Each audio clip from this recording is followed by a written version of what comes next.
Everybody. So we're going to start out with a hello song real quick, okay? This is one of our all-time favorites during Story Hour. This is Peanut Butter, Jelly, and Jam, okay? So just follow along. Peanut butter, jelly, and jam. Let's say hello as loud as we can. Hello! Peanut butter, jelly, and jam. Let's say hello as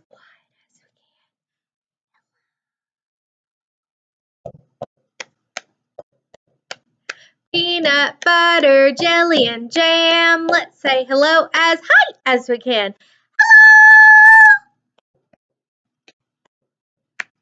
Peanut butter, jelly, and jam. Let's say hello as low as you can. Hello. Peanut butter, jelly, and jam. Let's say hello as slow as we can.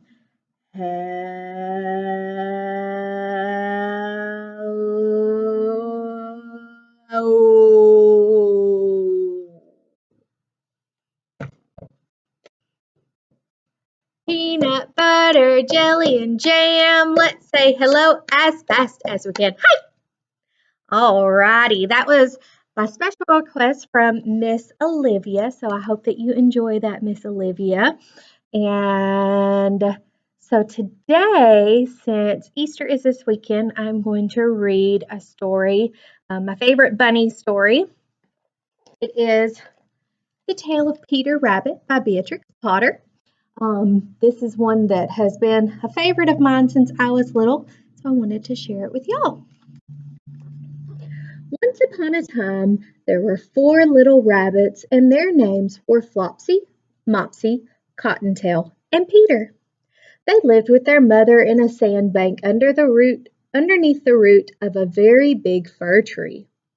"Now, my dears," said old Mrs. Rabbit one morning, "you may go into the fields or down the lane, but don't go into Mr. McGregor's garden. Your father had an accident there.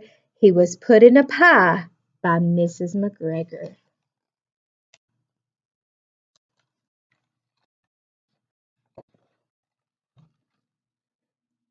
"Now run along and don't get into mischief. I am going out." Then old Mrs. Rabbit took a basket and her umbrella and went through the wood to the baker's. She bought a loaf of brown bread and 5 currant buns. Flopsy, Mopsy, and Cottontail, who were good little bunnies, went down the lane to gather blackberries. But Peter, who was very naughty, ran straight away to Mr. McGregor's garden and squeezed under the gate. First he ate some lettuces and some French beans, and then he ate some radishes.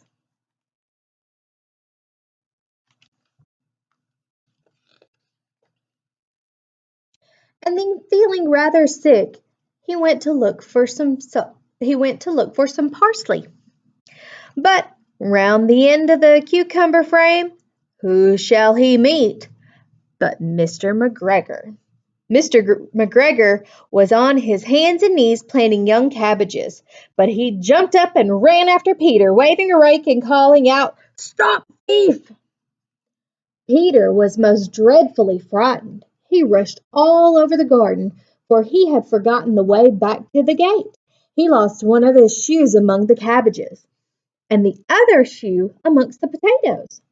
After losing them, he ran on 4 legs and went faster, so that I think he might have gotten away altogether if he had not unfortunately ran into the gooseberry net and got caught by the large buttons on his jacket.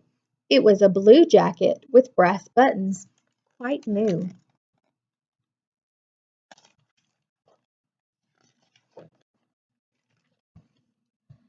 Peter gave himself up for lost and shed big tears, but his sobs were overheard by some friendly sparrows, who flew to him in great excitement and implored him to exert himself. Mr. McGregor came up with a sieve, which he intended to pop on the top of Peter, but Peter wriggled out just in time, leaving his jacket behind him, and rushed into the tool shed and jumped into a can. It would have been a beautiful thing to hide in if it had not had so much water in it. Mr. McGregor was quite sure that Peter was somewhere in the tool shed, perhaps hidden underneath a flower pot. He began to turn them over carefully, looking under each. Presently, Peter sneezed. Mr. McGregor was after him in no time, and tried to put his foot on Peter, who jumped out of the window, upsetting 3 plants. The window was too small for Mr. McGregor, and he was tired of running after Peter. So he went back to his work.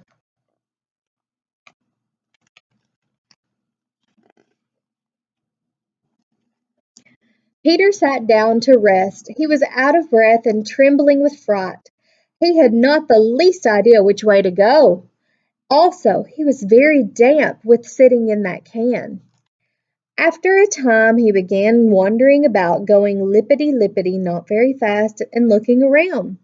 He found a door in a wall, but it was locked, and there was no room for a fat little rabbit to squeeze underneath. An old mouse was running in and out over the stone doorstep, carrying peas and beans to her family in the wood. Peter asked her the way to the gate, but she had such a large pea in her mouth that she could not answer. She only shook her head at him. Peter began to cry. Then he tried to find his way straight across the garden, but he became more and more puzzled. Presently he came to a pond where Mr. McGregor filled his cans. A white cat was staring at some goldfish.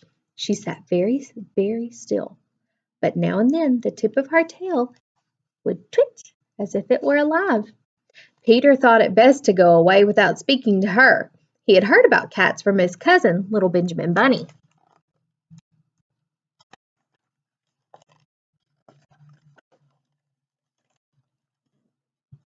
He went back towards the tool shed, but suddenly, quite close to him, he heard the noise of a hoe. Scritch, scratch, scratch, scritch.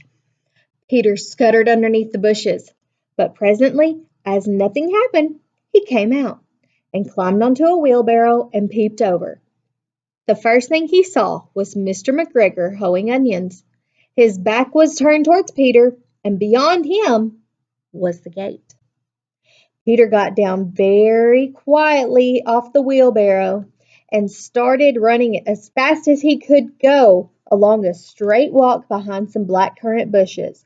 Mr. McGregor caught sight of him at the corner, but Peter did not care. He slipped underneath the gate and was safe at last in the wood outside the garden. Mr. McGregor hung up the little jacket and shoes for a scarecrow to frighten the blackbirds. Peter never stopped running or looked behind him till he got home to the big fir tree. He was so tired that he flopped down upon the nice soft sand in the floor of the rabbit hole and shut his eyes. His mother was busy cooking. She wondered what he had done with his clothes. It was the second little jacket and pair of shoes that he had lost in a fortnight.